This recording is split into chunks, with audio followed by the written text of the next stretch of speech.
2021 சந்தோஷ் நாராயணன் இசையமைச்சு அறிவு மற்றும் தீபாடி மாஜா யூடியூப் சேனல்ல என்ஜாய் என்ஜாமி சாங் வெளியாகி ரொம்ப பெரிய ஹிட் ஆச்சு. பாட்டு எந்த அளவுக்கு வைரல் ஹிட் ஆச்சோ அதே அளவுக்கு அந்த பாடலை சுத்தி பல சர்ச்சைகளும் தொடர்ந்து வந்துட்டே தான் இருக்கு. ரோலிங் ஸ்டோன் மேகசினோட கவர் பிக்ல தி மற்றும் மியூசிஷியன் ஷான் வின்சனோட போட்டோஸ் மட்டும் தான் இருந்துச்சு. ஆனா என்ஜாய் என்ஜாமி சாங்க பாடின இன்னொரு சிங்கரான அறிவோட போட்டோ இல்ல. இதனால சிங்கர் அறிவு ஏன் அந்த மேகசின்ல இல்ல அப்படின்னு மக்கள் மத்தியிலையும் இது சர்ச்சையா ஏற்படவே டைரக்டர் பா ரஞ்சித்தும் அறிவு ஏன் புறக்கணிக்கப்படுறாருன்னு கண்டனம் தெரிவிச்சிருந்தாரு. அதுக்கப்புறம் ரோலிங் ஸ்டோன் மேகசின் அதுக்கு விளக்கம் கொடுத்து அறிவுக்குன்னு தனி மேகசினை வெளியிட்டாங்க. அண்ட் அறிவும் சந்தோஷ் நாராயணன் கூட ஒர்க் பண்றது இல்ல. அண்ட் மேலும் சந்தோஷ் நாராயணன் நீய ஒலி அப்படிங்கிற கான்செர்ட் நடத்தி இருந்தாரு.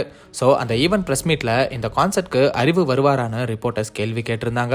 சந்தோஷ் நாராயணனும் இன்வைட் அனுப்பியிருக்கேன், ஆனா பிளாக் பண்ணிட்டாருன்னு நினைக்கிறேன், பார்த்தா கண்டிப்பா வருவாரு அப்படிங்கிற மாதிரி பதில் சொல்லியிருந்தாரு. மேலும் என்ஜாய் என்ஜாமி பிரச்சனையால தான் இப்படி எல்லாம் ஆகிட்டு இருக்கு, எல்லாமே சரியாகும், இப்ப கோவமா இருப்பாங்க, சோ நம்ம பொறுமையா இருந்தா அதுவா சரியாகும்னு சொல்லியிருந்தாரு. மேலும் என்ஜாய் என்ஜாமி சாங்க அறிவு தான் லிரிக்ஸ் எழுதி கம்போஸ் பண்ணி டியூன் பண்ண, இது என்னோட சொந்த பாடல்னு சொல்லியிருந்தாரு. ஆனா இன்னொரு பக்கம் சந்தோஷ் நாராயணன் மற்றும் தி இந்த சாங் எங்க 3 பேருக்குமே சொந்தம் தான் அப்படின்னு சொல்லியிருப்பாங்க. செஸ் ஒலிம்பியாட்ல கூட என்ஜாய் என்ஜாமி சாங்க அறிவு இல்லாம தி மற்றும் மாரியம்மாள் தான் பாடி இருப்பாங்க.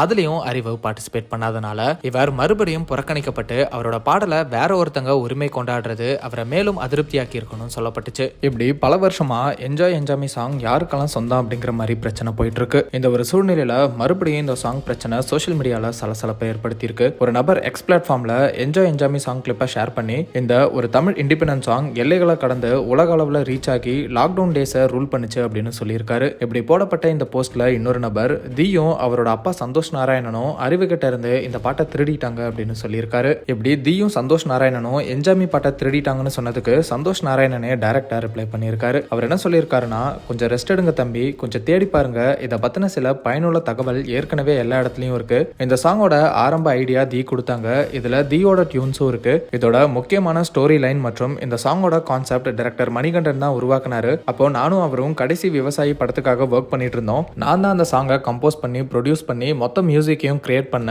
பாட்டோட பெரும்பாலான வரிகளை அறிவு தான் எழுதினாரு. மேலும் வரிகளை எழுதி பெர்ஃபார்மும் பண்ணாரு. சில பாரம்பரிய ஒப்பாரி வரிகளையும் அறிவு மாத்தி இந்த பாட்டுல பயன்படுத்தி இருக்காரு. நான் வெறும் என்ஜாமி அப்படிங்கறத மட்டும் தான் சஜஸ்ட் பண்ண, இது நான் எப்போதுமே பண்றது தான். ரக்கிட்ட கனிமா இதெல்லாம் கூட நான் சொன்னது தான். இப்போ நல்ல விஷயம் என்ன அப்படின்னா, இப்போ எல்லாருமே டிஜிட்டல் உலகத்துல வாழ்ந்துட்டு இருக்கோம். அதனால யாராவது ஒருத்தர் குற்றச்சாட்டை சொன்னாலும் அதை ஈஸியா ஆதாரத்தோட ப்ரூவ் பண்ண முடியும் அப்படின்னு சந்தோஷ் நாராயணன் ரிப்ளை பண்ணியிருக்காரு. சந்தோஷ் நாராயணனோட இந்த பதிலுக்கு அறிவும் ரிப்ளை பண்ணியிருக்காரு. அறிவு என்ன சொல்லியிருக்காருன்னா, எனக்கு பீட் அனுப்புனாங்க, நான் லிரிக்ஸ் எழுதி மெயின் வோக்கல் மெலடியும் கம்போஸ் பண்ணி என்னோட கலாச்சார வரலாறு மற்றும் வாழ்க்கை அனுபவத்தை அடிப்படையா வச்சு இந்த சாங்கை பாடினேன். இசை அப்படிங்கிறது எல்லாரும் ஒன்னா சேர்ந்து உருவாக்கக்கூடிய ஒரு வேலை. ஆனா அதே சமயம் அந்த வேலைக்கான கிரெடிட் மற்றும் சம்பளத்திலையும் சரியான பங்கு இருக்கு. உண்மையா இருங்க, என்னோட நிலம் மற்றும் மக்களோட கதையை வச்சு இந்த சாங் என்னோட கிராமத்துல படமாக்கப்பட்டுச்சு. நான் இந்த வரலாறு நிறைய பேரை போய் சேரும்னு ஷேர் பண்ணேன். நான் தான் லிரிக்ஸ் எழுதி மெயின் மெலடியை கம்போஸ் பண்ணி இருந்தாலும் என்ன வெறும் ஃபீச்சரிங் ஆர்டிஸ்ட்னு மென்ஷன் பண்ணாங்க. எனக்கு அப்போ அது என்ன அப்படிங்கிறது புரியல.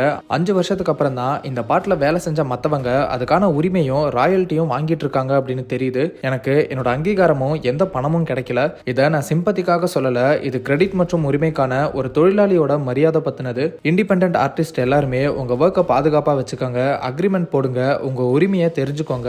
இப்படிக்கு அறிவு வள்ளியம்மா பேராண்டி அப்படின்னு ரொம்ப காட்டமா சந்தோஷ் நாராயணனுக்கு பதிலடி கொடுத்திருக்காரு. சந்தோஷ் நாராயணனும் அறிவோட இந்த போஸ்டுக்கு என்ன சொல்லியிருக்காருன்னா, நீ இப்படி உனக்கான பல ஒப்பீனியனை வச்சுக்கலாம், உன்னோட ஒவ்வொரு டெக்னிக்கல் மற்றும் ஓனர்ஷிப் அதுக்கப்புறம் லீகல் கிளைம் எதுலையுமே நேர்மை கிடையாது. இதை பத்தி ஏதாவது ஒரு மீடியம்ல இல்லனா சேனல்ல எல்லா ஆதாரத்தோடையும் இதை பத்தி விவாதிக்க முடியுமா? நீ என்னை எல்லாத்துலயும் பிளாக் பண்ணிட்ட, ஆனா இங்க உன்னால ரிப்ளை பண்ண முடியும், நான் இதுக்கு எப்பனாலும் தயாரா இருக்கேன் அப்படின்னு அறிவு சொல்றது எல்லாமே போய் அப்படின்னு சொல்ற விதமா சந்தோஷ் நாராயணன் ரிப்ளை பண்ணியிருக்காரு. சந்தோஷ் நாராயணனோட இந்த ரிப்ளைவை தொடர்ந்து அறிவும் இந்த சாங்கோட என்னோட கிரெடிட், ஓனர்ஷிப், அதோட காம்பன்சேஷன் எல்லாமே பப்ளிக்கா தான் இருக்கு.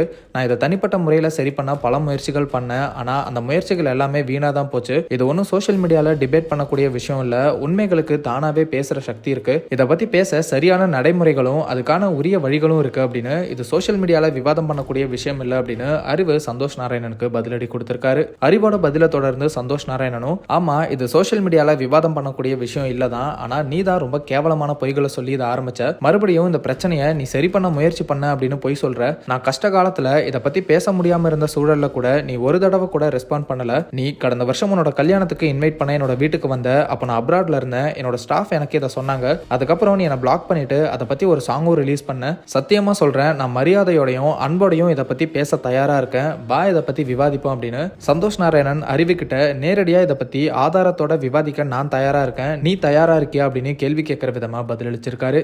இப்படி இந்த என்ஜாய் என்ஜாமி சாங் பிரச்சனை பல வருஷங்களா ஒரு முடிவில்லாம தொடர்கதையா போயிட்டு இருக்கு.